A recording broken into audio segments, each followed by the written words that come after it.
പാതഞ്ജല യോഗ സൂത്രത്തിലെ രണ്ടാമത്തെ സൂത്രമാണ്, സമാധിപാദത്തിലെ രണ്ടാമത്തെ സൂത്രമാണ് യോഗഃ ചിത്തവൃത്തി നിരോധഃ എന്നുള്ളത്. യോഗ എന്നുള്ളത് എന്താണ് എന്ന് ഈ സൂത്രത്തിലൂടെ പറയുന്നു.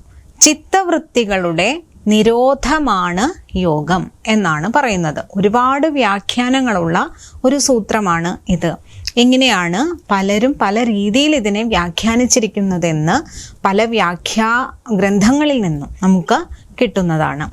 എന്തായാലും ഇത്രയും അർത്ഥമുള്ളത് ചിത്തവൃത്തി നിരോധ. ചിത്തം എന്താണെന്ന് നമ്മൾ മുൻ പറഞ്ഞ സൂത്രത്തിൽ പഠിച്ചിട്ടുള്ളതാണ്. 5 അവസ്ഥ, മനസ്സിൻ്റെ 5 അവസ്ഥകളെ കുറിച്ച് നമ്മൾ പറഞ്ഞു. ഏതൊക്കെയാണ്? ക്ഷിപ്തം, മൂഢം, വിക്ഷിപ്തം, ഏകാഗ്രം, നിരുദ്ധം. ഇങ്ങനെയുള്ള മനസ്സിൻ്റെ 5 സ്വഭാവങ്ങൾ നമ്മൾ പറയുമ്പോൾ ഈ മനസ്സിനെ നിയന്ത്രിക്കുക, ആ മനസ്സിൽ നിന്നുണ്ടാവുന്ന വൃത്തികളെ നിരോധിക്കുക, ആ നിരോധിക്കുന്നത് വഴിയാണ് ഈ യോഗം അഥവാ കൈവല്യം സാക്ഷാത്കരിക്കുന്നത് എന്നാണ് അർത്ഥം. എങ്ങനെയാണ് ആ നിരോധം വരുന്നത്? നേരത്തെ പറഞ്ഞതാണ്, ഏകാഗ്രമായ സംപ്രജ്ഞാത സമാധി. ഏകാഗ്രം എന്ന ഒരു ശബ്ദം കൊണ്ട് നമ്മൾ അവിടെ പറയുന്നു മനസ്സിനെ കേന്ദ്രീകരിച്ച് നിർത്തുക. മനസ്സിൻ്റെ പ്രധാനപ്പെട്ട മറ്റൊരു സവിശേഷത 3 ഗുണങ്ങളോട് കൂടിയതാണ്. എല്ലാവരുടെ മനസ്സിലുമുണ്ട് അത്. ഏതൊക്കെയാണ്? രാജസം, താമസം, സാത്വികം. രജ, സ്തമോ, സത്വ ഗുണത്തോടു കൂടിയതാണ് ഏവരുടെയും മനസ്സ്. ഇവിടെ സാത്വിക ഗുണങ്ങൾ കൂടുമ്പോൾ എങ്ങനെയാണ്? അവർ വളരെ സത്വശാലികളായിട്ട് നല്ല സ്വഭാവവിശേഷത്തോടു കൂടി ഇരിക്കുന്നു എന്ന് പറയുന്നു. അതേസമയം രാജസ ഗുണമാണെങ്കിൽ അവർ ഉദ്ധതന്മാരായിരിക്കും, പ്രവൃത്തി നിരതരായിരിക്കും, കർമ്മനിരതരായിരിക്കും എന്നെല്ലാം പറയുന്നു. ഇനി തമോ ഗുണമാണ് മനസ്സിന് കൂടുന്നതെങ്കിലോ അവർ അധമചിന്തന്മാരാണ്.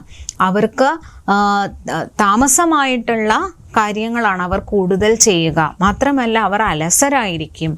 ഇവിടെ സാധാരണ പറയുന്ന രീതിയിൽ രജസ്സിൻ്റെയും സത്വത്തിൻ്റെയും ഗുണം, രജസ്തമോ ഗുണങ്ങളാണ് ഒരു മനുഷ്യന് വേണ്ടത് എന്ന് ഭഗവത്ഗീതയിലടക്കം പറയുന്നു. അതെന്തുകൊണ്ടാണ് അങ്ങനെയെന്ന് വെച്ചാൽ കൃത്യമായി കർമ്മം ചെയ്യുന്ന ഒരു മനുഷ്യനാണ് നല്ല ചിന്തകൾ ഉണ്ടാവുള്ളൂ. ആ രജസ്തമോ ഗുണങ്ങളാണെങ്കിൽ അത് ആ കർമ്മം ചെയ്യുന്ന ആളാണെങ്കിലും അത് അന്യായമായ പ്രവൃത്തിയിലേക്ക് മാറുന്നു, ഉദ്ധതന്മാരായിട്ട് അവർ മാറുന്നു. അതേസമയം സത്വരജോ ഗുണങ്ങളോട് കൂടിയ ഒരാൾക്ക് നല്ല പ്രവൃത്തികൾ ചെയ്യാനായിട്ട് സാധിക്കുന്നു. അവരുടെ മനസ്സാകട്ടെ വളരെ ശുദ്ധിമത്തായി മാറുന്നു, അവരിലേക്ക് ഈശ്വര ചിന്ത വരുന്നു എന്നെല്ലാം പറയുന്നു. അതുകൊണ്ട് തന്നെ സത്വഗുണത്തിനും രജോ ഗുണത്തിനും പ്രാധാന്യമുണ്ട്. സത്വരജോ ഗുണത്തിലൂടെ ഒരു മനുഷ്യന് കൃത്യമായ എങ്ങനെയാണ് തൻ്റെ ചിന്തകളെ നിയന്ത്രിക്കാൻ സാധിക്കുക, എങ്ങനെയാണ് ഈശ്വര ചിന്ത കൈവരിക്കാൻ സാധിക്കുക എന്ന് ഈ ഒരു മനോവ്യാപാരത്തിൽ നിൽക്കുന്നയാൾക്ക് സാധിക്കുന്നു. അതുകൊണ്ട് തന്നെ ഈ ഒരു സത്വ രജോ ഗുണത്തോടു കൂടിയ മനസ്സിനെ ഉണ്ടാക്കിയെടുത്ത് അതിലൂടെ ഏകാഗ്രമായ മനസ്സിനെ സൃഷ്ടിച്ചുകൊണ്ട് സംപ്രജ്ഞാത സമാധിയിൽ നിന്നുകൊണ്ട് വീണ്ടും അസംപ്രജ്ഞാത സമാധിയിലേക്ക് പോകണം. നിരോധം, ആ ചിത്തവൃത്തികളിൽ ഉണ്ടാകുന്ന ആ വിഷയത്തെ മാറ്റി നിർത്തിക്കൊണ്ട് പല വിഷയങ്ങളും ഉണ്ടാകുന്ന ആ വിഷയങ്ങളിലൊന്നും മനസ്സിനെ ശ്രദ്ധ കേന്ദ്രീകരിക്കാതെ ഈശ്വര ചിന്തയിൽ മുഴുകി മനസ്സിനെ സമാധിയിലേക്ക് കൊണ്ടുവരണം എന്നുള്ളതാണ് ഈ സൂത്രം കൊണ്ട് നമ്മൾ അർത്ഥമാക്കുന്നത്. ഈ ഏകാഗ്രമായ മനസ്സ് എന്നുള്ളത് വളരെ പ്രധാനമാണ്. ഏകാഗ്രമായ മനസ്സ് വളരെയധികം രജോ ഗുണത്തിൽ നിന്നുകൊണ്ട് നല്ല പ്രവൃത്തികൾ ചെയ്തുകൊണ്ട് മനസ്സിനെ വിഷയങ്ങളിലൊന്നും ഇടപെടാത്ത വിധത്തിൽ നല്ല രീതിയിൽ നല്ല മനസ്സോടുകൂടി നിൽക്കുന്ന നല്ല വ്യക്തികളായിട്ട് മാറുന്ന രീതിയിൽ മനസ്സിനെ ഏകാഗ്രമാക്കി നിർത്തിക്കൊണ്ട് നമ്മുടെ മനസ്സിലേക്ക് കടന്നു വരുന്ന ദുഷ്ചിന്തകളെ മുഴുവൻ നിവാരണം ചെയ്യുന്ന തരത്തിൽ അതിനെ നിരോധം തന്നെ ഏർപ്പെടുത്തുക. ഇതാണ് ചിത്തവൃത്തി നിരോധം എന്നുള്ളത് കൊണ്ട് പറയുന്നത്. അതുകൊണ്ട് തന്നെ സാത്വിക ചിത്തവൃത്തിയിലൂടെ നിൽക്കുന്ന ഒരാൾക്ക് കൃത്യമായും ഈ ഒരു പാത പിന്തുടരാൻ സാധിക്കുന്നു.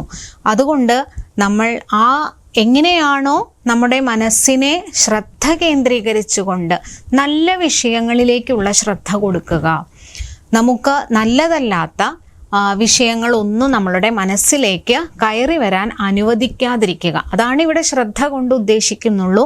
അതുതന്നെയാണ് ഏകാഗ്രമായ മനസ്സ് എന്ന് പറയുന്നത്. ഒന്നിൽ നമ്മൾ ശ്രദ്ധ കേന്ദ്രീകരിക്കുക. അത് ഏതാണ്? ആ ശ്രദ്ധ എന്ന് പറയുന്നത് കൃത്യമായി ഈശ്വരചിന്ത അഥവാ നല്ല പ്രവൃത്തികളിലേക്കുള്ള ചിന്ത, നല്ല കാര്യങ്ങൾ ചെയ്യുന്നതിലേക്കുള്ള ശ്രദ്ധ. ഇങ്ങനെയുള്ള ശ്രദ്ധ വരുമ്പോൾ അത് അതിലേക്ക് ആ മനസ്സിനെ ഏകാഗ്രമാക്കി നിർത്താൻ സാധിക്കുന്നു. ആ നിയന്ത്രണത്തിലൂടെ നമ്മളുടെ ആ ഒരു അസംപ്രജ്ഞാത സമാധിയിലേക്ക് നമ്മളുടെ ശരീരത്തെയും മനസ്സിനെയും നമുക്ക് കൊണ്ടുചെന്നെത്തിക്കാനായിട്ട് സാധിക്കുന്നു. അതുകൊണ്ട് തന്നെ കൃത്യമായ ആ ഒരു ബോധത്തോടുകൂടി ചിത്തവൃത്തിയെ എങ്ങനെ നിരോധിക്കാം എന്നുള്ള രീതിയിൽ തന്നെ ചിത്തവൃത്തി നിരോധം എന്നുള്ള ഒരു കാര്യത്തിലേക്ക് നാം ശ്രദ്ധ ഊന്നിക്കൊണ്ട് നിൽക്കുന്നു. ഇതാണ് യോഗം എന്ന് പറയപ്പെടുന്നു. കൂടുതലായിട്ടും ഇതെങ്ങനെയാണ് നിരോധങ്ങൾ വരുത്തുക, എങ്ങനെയാണ് ആ ചിത്തവൃത്തികളുടെ എല്ലാം പ്രത്യേകത വരുന്നത്, എന്തൊക്കെയാണ് ചിത്തത്തിന് വരുന്ന അവസ്ഥകൾ, ഇതെല്ലാം നമ്മൾ ഇനി വിശദമായിട്ട് പഠിക്കാൻ പോകുന്നുണ്ട്. എന്തായാലും കൃത്യമായ ഒരു നിർവചനം എന്ന് പറയുന്നത്, യോഗം എന്ന് പറയുന്നത് ചിത്തവൃത്തിയുടെ നിരോധമാണ്. ചിത്തത്തിൽ വരുന്ന വൃത്തികൾ, മനസ്സിനെ ബാധിക്കുന്നതായ വൃത്തികൾ, ഈ വൃത്തികൾ എന്ന് പറയുന്നത് വിഷയങ്ങളാകുന്ന, ദുഃഖം ജനിപ്പിക്കുന്ന വിധത്തിലുള്ള വിഷയങ്ങൾ, നമുക്ക് ഒട്ടും സന്തോഷം തരാത്തതായ, ദുഃഖം തരുന്നതായ വിഷയങ്ങൾ നമ്മളുടെ മനസ്സിനെ ബാധിക്കാത്ത രീതിയിൽ നമ്മുടെ മനസ്സിനെ സന്തുലിതപ്പെടുത്തുക എന്നുള്ളതാണ് ഇവിടെ പ്രധാനമായും ഉദ്ദേശിക്കുന്നത്. ഇതാണ് യോഗശ്ചിത്തവൃത്തി നിരോധഃ എന്ന സൂത്രം കൊണ്ട് അർത്ഥമാക്കുന്നത്.